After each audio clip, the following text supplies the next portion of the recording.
Karag, welcome back to my vlog. Isang magandang gabi sa inyong lahat mula dito sa Lasak City.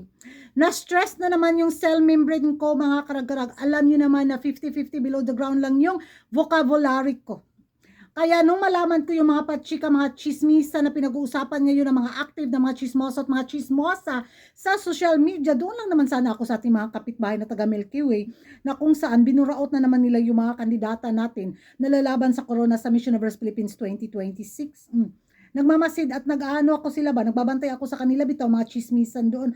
Ayun nga, nasagap sa budlat ko mata at sa budlot na akong simod yung panlalait nilang ginawa sa mga kandidata natin dahil focus daw yung mga kandidata natin sa mga pa-makeup which is beautiful naman daw. Pero pag ano daw, nainita, naagnas daw yung makeup, lumalabas daw talaga yung tunay na beauty ng Pinay na hindi kaganda-ganda.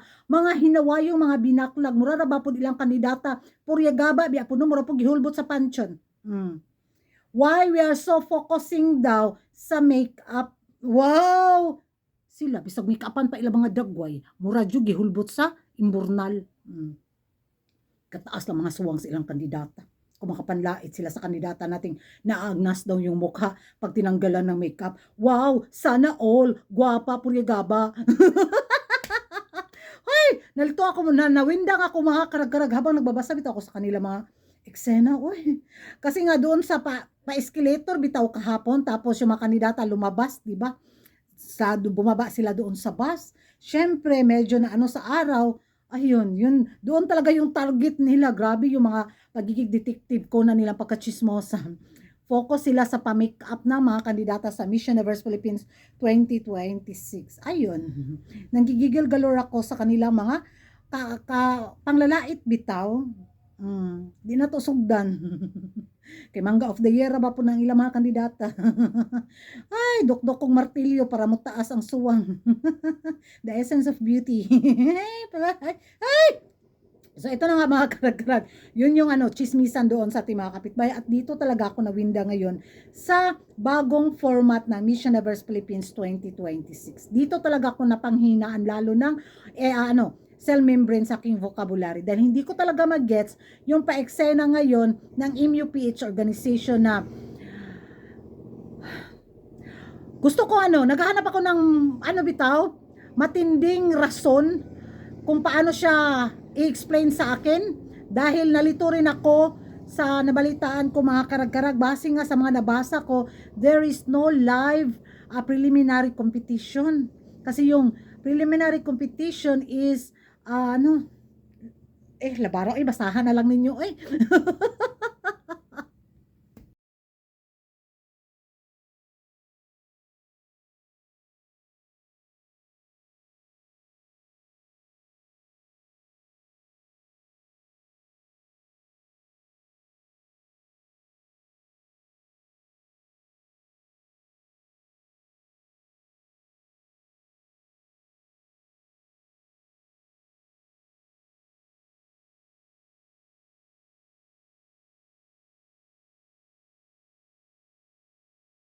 karag nabasa na ninyo. So, alam niyo naman, bobo si Kuragan. So, 'di ba? Hindi ko siya ma-explain, hindi ko rin maipaliwanag. Ako yung paliwanagan ninyo.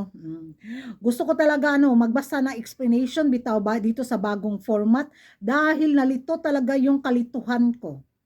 Anyari, Miss Universe Philippines Organization. Tag-init ba? La Niña ba tayo ngayon? Or na amot oy.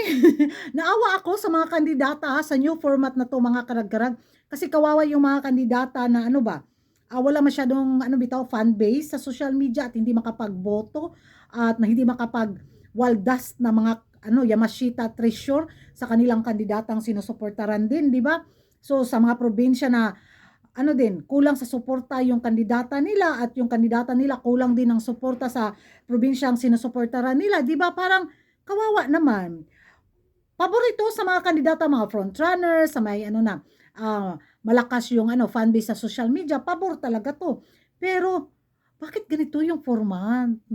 Hindi ko, ang pangit talaga para sa akin. Ewan ko sa inyo kung magkapareho ba tayo ng opinion. Mas gusto ko talaga yung panalatihin. I-stay lang ng Miss Universe Philippines Organization lang. Mapanood natin yung preliminary competition para makita natin yung mga kandidata talaga kung sino yung walang energy, murgi bitok, di ba? Yung kandidatang kinulang sa tulog, yung kandidatang walay talaga kalatoy-latoy, di ba? So sa bago nilang format is more on botohan. Alam naman natin na beauty pageant to, business is business, di ba? Pero parang nasobrahan na rin. Parang ay, ano ba? La Nina effect. Puriagaba, oy. Ewan ko sa inyo mga karagkarag kung ano yung magiging komento ninyo dito nga sa new format ng Miss Universe Philippines Organization. Pabor ba kayo nito mga karagkarag or magkapareho tayo na ambot lang, mapa-question mark ka ng matindi? Pastilan. Ano jud, makawalag kilig. Kung ito itutuloy ito ng Miss Universe Philippines Organization at sa susunod nila mga taon, tapos ewan ko na lang. Tapos pag bitaw, maghahanap sila ng suporta sa mga fans. Comment down below at kung hindi ka pa nakapag-subscribe sa YouTube channel ko, don't forget to like and subscribe Kuragan Karag and hit the notification bell para updated kayo sa mga latest kaganapan at late na intriga sa mundo ng beauty pageant. Paki-explain naman dyan kung may kayo, proper na explanation mga karag-karag para mag-gets ko rin dahil nalito talaga ako and thank you.